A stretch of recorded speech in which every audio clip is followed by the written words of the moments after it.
This is Turkey. We're going to dive into the complex and ongoing story of Turkey's attempts to join the European Union, a journey that's been marked by decades of negotiations, setbacks, and geopolitical shifts. To understand why Turkey has been striving to join the European Union, we need to take a look at both the history of the EU and Turkey's evolving role on the global stage. The European Union traces its roots to the aftermath of World War II, a period when European leaders sought ways to ensure lasting peace and stability on the continent.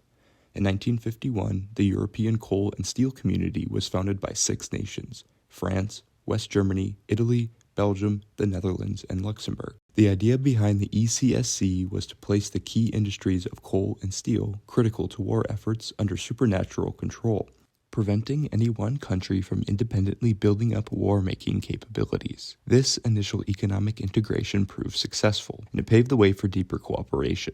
In 1957, the Treaty of Rome established the European Economic Community, or the EEC, expanding economic cooperation beyond coal and steel. The EEC aimed to create a common market, allowing goods, services, capital, and labor to move freely across borders. The same treaty also established the European Atomic Energy Community, Euratom, which focused on peaceful use of nuclear energy. As the benefits of economic integration became more apparent, more countries sought to join. Denmark, Ireland, and the United Kingdom joined in 1973, followed by Greece in 1981 and Spain and Portugal in 1986. During this period, the EEC expanded its scope to include social policies, regional development, and the protection of the environment. The 1992 Maastricht Treaty marked a key turning point, officially transforming the EEC into the European Union. The EU was built on 3 pillars: economic integration, including the creation of the euro as the common currency, foreign and security policy, and cooperation in justice and home affairs. The euro was launched in 1999, with 19 of the 27 EU member states adopting it as their official currency. In the years that followed, the EU expanded significantly, particularly with the 2004 and 2007 enlargements that welcomed many Central and Eastern European countries. These enlargements were seen as a historic moment, reunifying a continent long divided by the Cold War. Now, Turkey, a country that straddles both Europe and Asia, first expressed its interest in joining the European side in 1959 when it applied to join the European Economic Community, the EU's predecessor, known as the Ankara Agreement. This agreement set the framework for Turkey's eventual membership in the EEC, though progress remained slow for decades.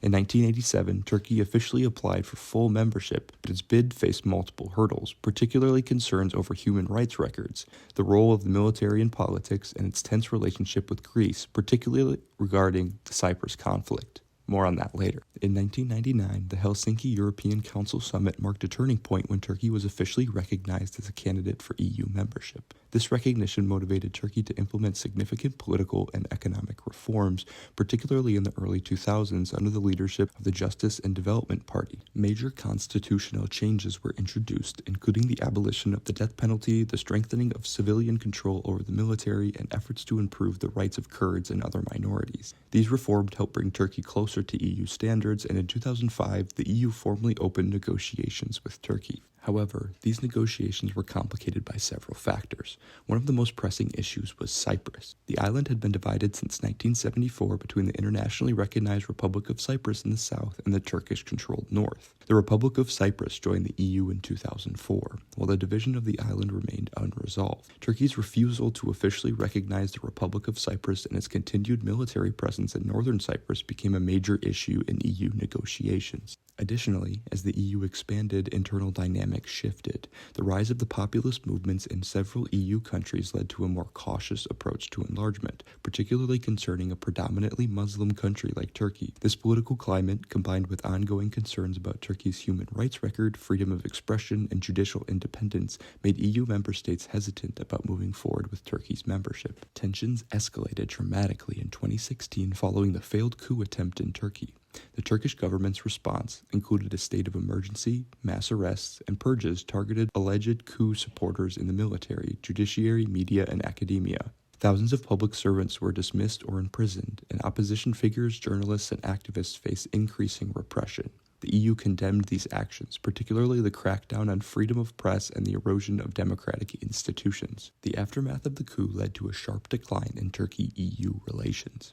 While Turkey's accession process remains technically open, it has effectively stalled, with both sides voicing skepticism about the likelihood of full membership in the near future. Turkey's domestic policies, especially its drift towards authoritarianism, have been a major source of concern for the EU, while Turkey has criticized the EU for failing to show solidarity, particularly during its security challenges and the refugee crisis.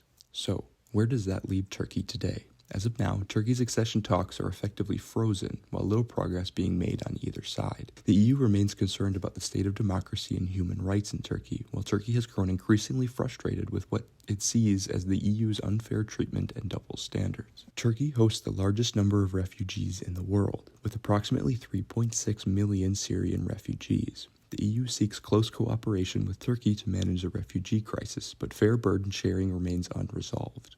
The 2016 EU-Turkey agreement aimed at reducing refugee flows to Europe highlights Turkey's crucial role in addressing this issue. However, this agreement has sparked controversy, with some criticizing the EU for relying too heavily on Turkey to manage the refugee crisis. Additionally, political situations in Turkey and the treatment of refugees there raise concerns about human rights violations. The likelihood of Turkey joining the EU in the near future is low. The EU has made it clear that significant changes would be needed before talks could resume in earnest. On the other hand, Turkey's strategic importance, given its location and its role in regional security, means that the EU is unlikely to completely shut the door on Turkey. In conclusion, Turkey's path to EU membership has been long and fraught with challenges. While the door to the EU isn't completely closed, it's only slightly ajar, with both sides have a lot of work to do before Turkey can become a full member. Whether or not this will happen is still an open question, one that will depend on future development in Turkey's domestic policies and its relationship with Europe. What do you think? Should Turkey be accepted into the EU, or should they remain in Euro purgatory?